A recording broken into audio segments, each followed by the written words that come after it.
Well, good morning everyone. My name's John Gray and I'll be taking you through the construction of Trumpeter's 1 to 350 scale version of the Prinz Eugen. Why the Prinz Eugen? Well, it's a very good looking ship. The German major surface vessels, the Bismarcks, the Scharnhorst and their twin the Gneisenau, the Prinz Eugen, Admiral Scheer, Admiral Hipper, Graf Spee, they all looked very good. They all looked as if they were designed to do the job. So I am very keen on many of the German surface ships, aesthetically speaking. So I decided to build the Prinz Eugen in her 1945 version. That is the final fit before the end of the war. The Prinz Eugen was the only Kriegsmarine major surface vessel left afloat at the end of the war. The Admiral Hipper was in a dry dock at the time, so although she wasn't sunk, she was in dry dock, she was fairly badly damaged. But the Prinz Eugen was the only one that was afloat and acting as a warship. So what I'm going to do is I'm going to use the Trumpeter kit. I like Trumpeter kits. I think they're well made, I think they're well moulded. They've got very good instructions, and in general I just like Trumpeter kits. I'm also going to use the Flyhawk photo etch set. Now this is a very comprehensive photo etch set. It's an expensive set, but it's probably the most comprehensive photo etch set you can get for the Prinz Eugen. And I'm also going to use Artworks wooden decks. Now I like Artworks wooden decks. I've tried Pontos, I've tried Hunter, but I keep coming back to Artworks because they've got very good glues on them. When they go down, they stay down. With some other wooden decks you can occasionally get lifting at the edges, but I haven't had that with Artworks decks. I find that once, as I say, they go down, they stay down. This can sometimes create problems if you don't put them down in the right place. And they can be a bit of a nightmare to reset, but in fact they go down a lot more easily than you perhaps might think at the beginning when you look at them, and they feel very tacky to the fingers. But as I say, I'm going to use the Artworks decks, and I'm going to use them because I like them. I think they're the best. So the Prinz Eugen was the third of the Blücher series of heavy cruisers that the German Navy built. The contracts for Blücher and Admiral Hipper were set out in 1934, and the Prinz Eugen was ordered in 1936. She was what was known as Cruiser J at the time, and she was ordered from the Krupp Germania Werk shipyard in Kiel, and she was laid down in August 1936. She was launched in 1938, and she was commissioned into the German Navy in 1940, in August 1940. She had actually been damaged in the fitting out basin slightly during an RAF bomber raid just prior to commissioning, but the damage wasn't great, and she was very quickly repaired and commissioned into the Navy. Now normally the German Navy, when you're commissioned into it, there's a long working up period. So from August 1940 until she sailed with the Bismarck on the North Atlantic cruise, which was her first operation, she spent that time in the Baltic working up, testing, training, and working with the Bismarck as a pair. But the Bismarck operation is probably the one she's best known for. But she really didn't take very much part in it. She took part in the operations against where the Hood was sunk in the Denmark Strait, but very shortly thereafter she split away from the Bismarck and headed south. And she looked round a lot further south than the later actions that the Bismarck took part in, and her intention was to act against Allied shipping. However, most of the Allied shipping by that time had been stopped because the Bismarck and the Prinz Eugen were loose in the Atlantic, and there was very little in the way of merchant shipping that could be found, and indeed she found none at all. she had refueled from one of the tankers that had been pre-positioned in the Atlantic, but she had trouble with her steam plant. Her engines were giving bother, and there was a very complex steam plant that the Prinz Eugen had. So her captain, Captain Brinkman, decided to head back to the French coast at this time and get back under air cover, which he did, and he joined up with Scharnhorst and Gneisenau in the French coast. The next operation she took part in was the Channel Dash, Operation Cerberus, and herself, the Scharnhorst and Gneisenau, escorted by some destroyers and torpedo boats, went back to Germany through the English Channel. She was undamaged during this episode, but both Scharnhorst and Gneisenau were mined on the way back and had to go into dock to get repaired. The next intention was for Prinz Eugen to go to Norway. However, on her way to Norway, she had a couple of problems, but she ended up with her stern severely damaged by a torpedo from, I believe, HMS Truant, but I'll need to check on that. She was repaired in one of the Norwegian fjords by a heavy repair ship that the Germans had, and from there went back to Germany for dockyard repairs and to get her stern virtually rebuilt. She was assigned to the Baltic Training Flotilla with some light cruisers, and they trained surface seamen for the German Navy. But towards the end of the war, from early 1944 onwards, she was employed providing artillery support for the German army, which by this time was starting to go into retreat. And she provided artillery support right along the whole southern Baltic coast, Lithuania, Estonia, Latvia, East Prussia. Prinz Eugen was used really to provide artillery support, and she wore out several sets of gun liners doing that. But by the end of the war, there was virtually no fuel available for her, and there was very little in the way of ammunition. And in May 1940, she sailed to Copenhagen, where she surrendered to the British. At the end of the war, there was some discussions over who would get the Prinz Eugen. The Americans ended up with her, and I'm not quite sure why, because they never were in action against any of the German surface fleet at all, as far as I'm aware. But anyway, they ended up with her, and they sailed her across the Atlantic after the war to the east coast of America, and they sailed her across with basically a German crew. And the reason for that was that her steam plant was so complicated that the Americans were unsure of how to operate it, just having come across it. So the German crew that were used were basically the engineering department. When she got to the east coast of America, they removed the guns from turret Anton. The Germans used a different nomenclature for their turrets. In the Royal Navy it was A, B, X, Y. The Americans, I believe, used 1, 2, 3. The Germans called their turrets Anton, Bruna, Clara, I think, and Dora. So turret Anton, which was the first turret, the most forward turret, had its guns removed and were taken away for testing. She was then sailed through the Panama Canal to Bikini Atoll. Where she was used in the atomic bomb testing that went on immediately after the war. But the underwater explosion really shocked her hull so badly, and her engines, I believe, had their mountings cracked, that she was no longer seaworthy. And so, although she didn't sink on the spot, she was leaking, and she had no power to power her pumps. Pumps were put on board and she was towed away, but she only got as far as Kwajalein Atoll, where she capsized and sank, and she's still there to this day. Obviously, when she capsized, she turned turtle, and at low tide at Kwajalein Atoll, you can actually see her stern sticking out of the water. You can see the central propeller shaft. The propeller had been removed and was taken back to Germany.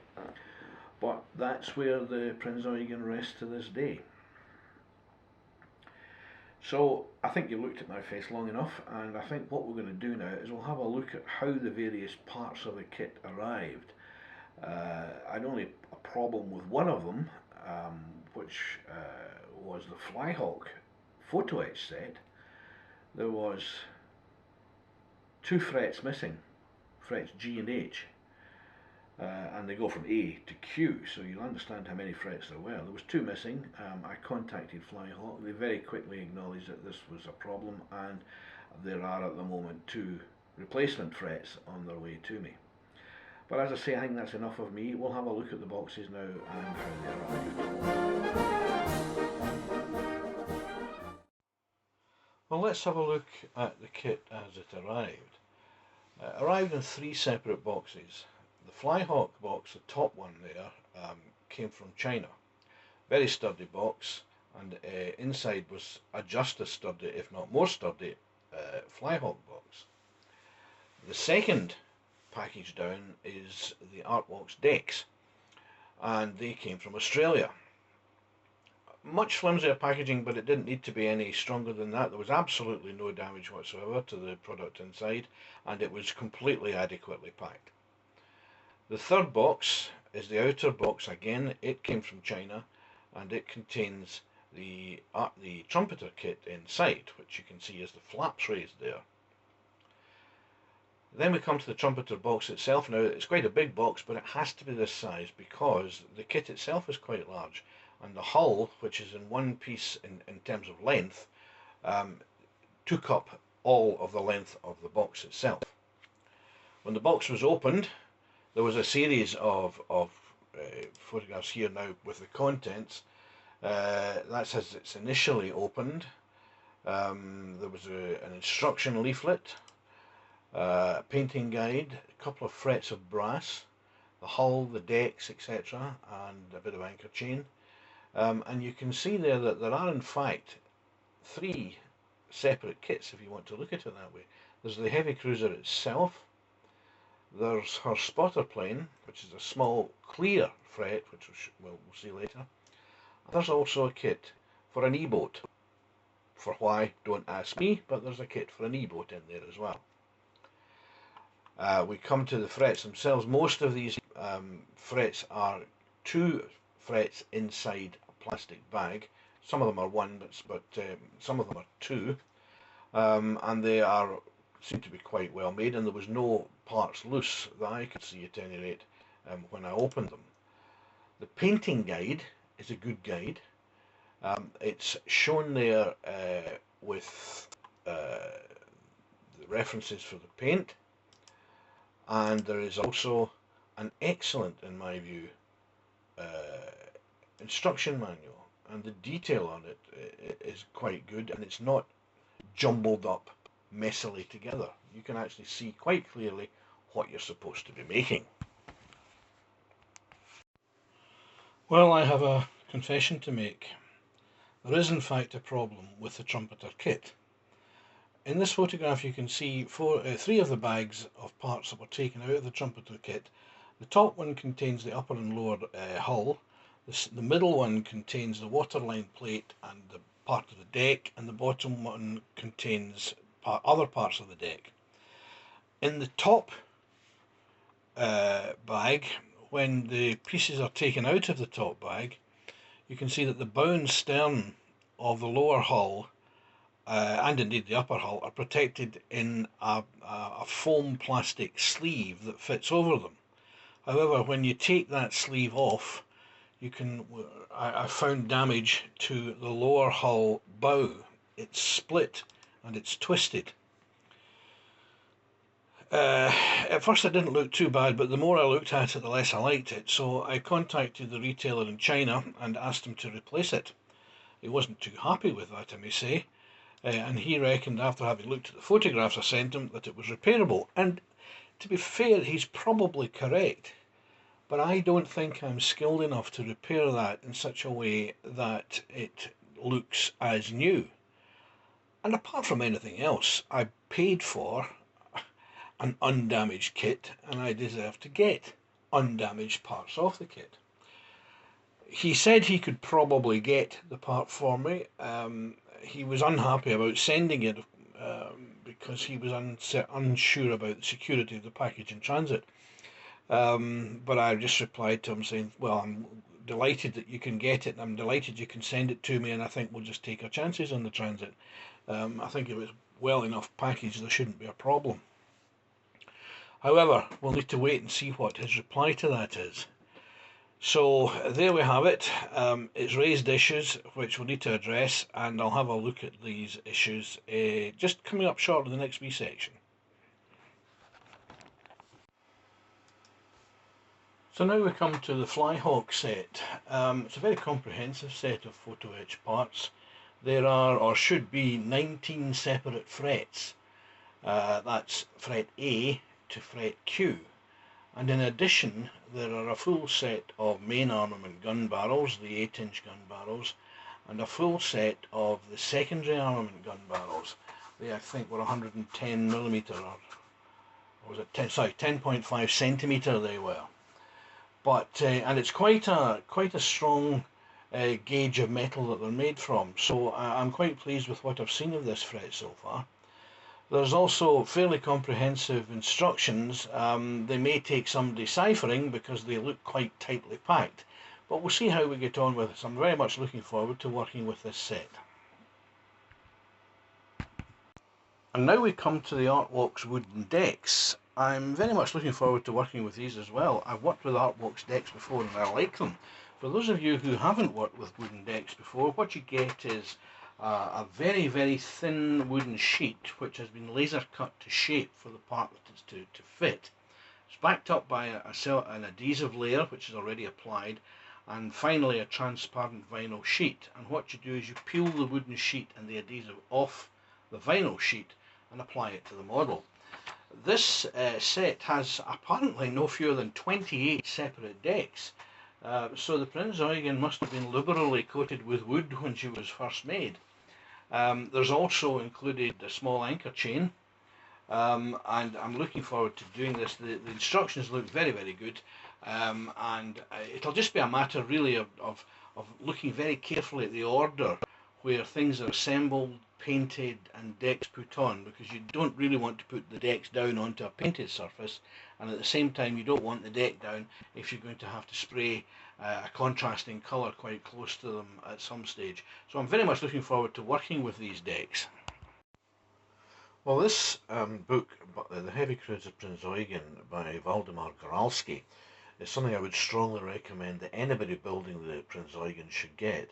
It contains about 80 pages of detailed computer-generated images of parts of the ship. They're not photographs. The plans and photographs were fed into a computer and these images were generated. It contains a lot of detail, and if you're looking for the detail of any of the parts of the ship that you're building, this will certainly give you it. It also contains a set of plans for the ship. It looks to, I think it's about A2 size. And again, for those who are wanting detail, this certainly does have it. It's published by Kagero Publishing of Lublin in Poland, and it's part of a series that contains about 20 other vessels.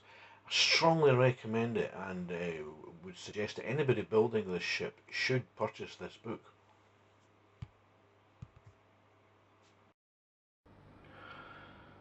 Now, in spite of the damage which we discovered on the lower hull at the bow here, I'm going to try and do a dry fit of the various options that we have. First of all, there is to repair the lower hull and use it as the basis of the model. And what we're going to do first of all is going to dry fit the lower hull onto the upper hull and just make sure that that's the only problem that we have here. So we'll just get started with that, and I'm going to use these elastic bands to hold it together just now.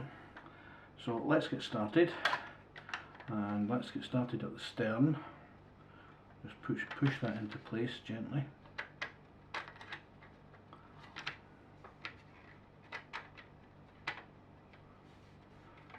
There we are. Oops. That's that matched up, and now we'll start moving forward on the hull, and And we'll try the next one somewhere about there. So let's just check the fit. And the fit's quite good at this point. And now we'll move a little further forward. And we'll keep checking the fit as we go.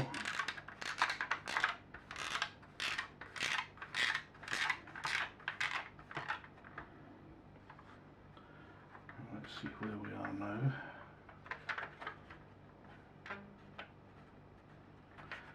Yep, we seem alright so far. And we'll keep moving forward.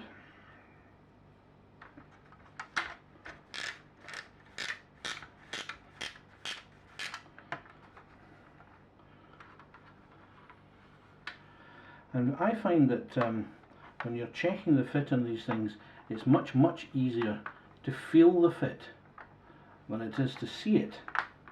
Maybe that's because I'm now an antique and my eyes are getting not as they were, but certainly using my fingers I can feel that the fit is fairly good, apart from a little bit there that we'll have a look at in a minute, but we seem to be moving nicely forward. There's an issue here I can feel, but we're not quite there yet. Okay, next elastic band.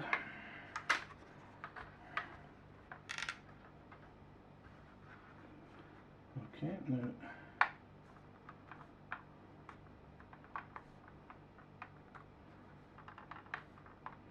yep, we're moving forward alright. That seems to be a fairly good dry fit. We'll just put one in right at the eyes of the ship. Right. Wonder if we shouldn't put a double in there to keep it tight. Okay. Now we'll have a look along the waterline, which is, you'll see a bit of a gap there, but glue will pull that in alright. Seems to be okay going along to the bow. This damage in the bow is annoying me no end at all. Let's have a look at the other side. Again, that's better. You can just hear it snap into place there. And we're coming along the side of the hull here. It feels fine. Oh. Again, snapping just properly into place. And then we come to this nonsense here, right up at the bow. I'm not sure if you can see that there.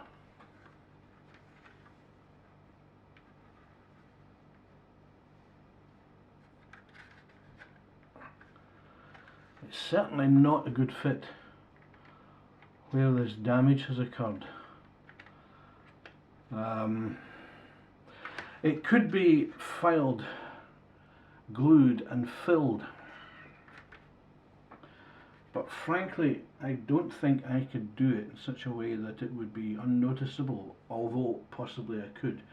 But that would be the start of a dry fit if we were going to do a full hull model. And actually it's doable. I'm not happy about this damage at the bow though, at all. We'll see what comes of our conversations, my conversations with the retailer in China about that. So, I'll just stop this for a moment and then we'll come back and look at other options.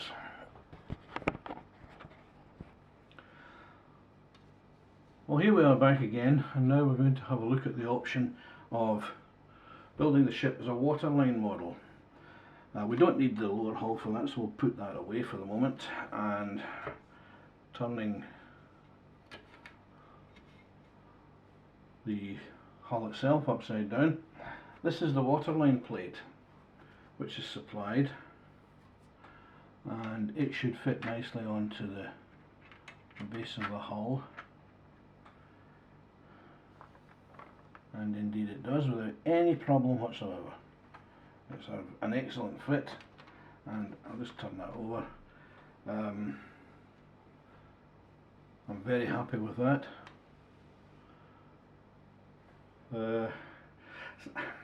Making waterline models is not something I do. I much prefer to see the whole ship in front of me, and that includes the lower hull, so I'm not really comfortable with a waterline model. But in fact, when you look at that, it comes out quite nicely.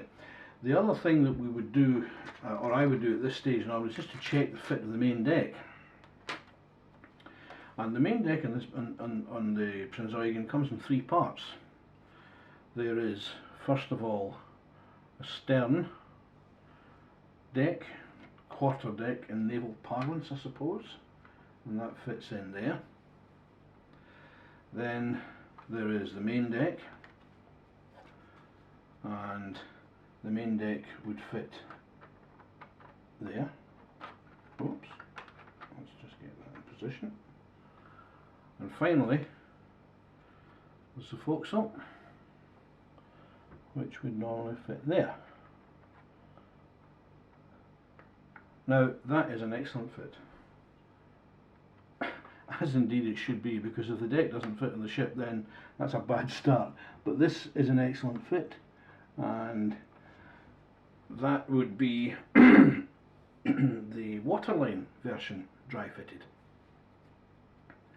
So I'm quite pleased with that.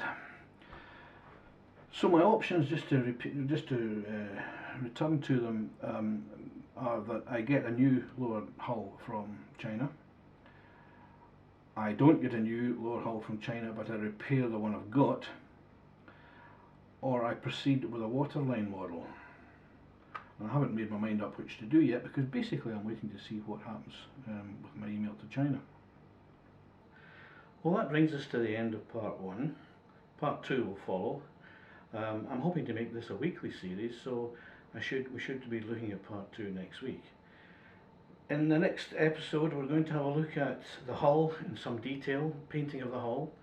We'll have decided whether or not we're going to go for the full hull or the waterline model, and we should also be aware of what the outcome of all the discussions I'm having just now with the Chinese retailer are. So that'll do for this week, and I'll see you shortly for part two. Goodbye for just now.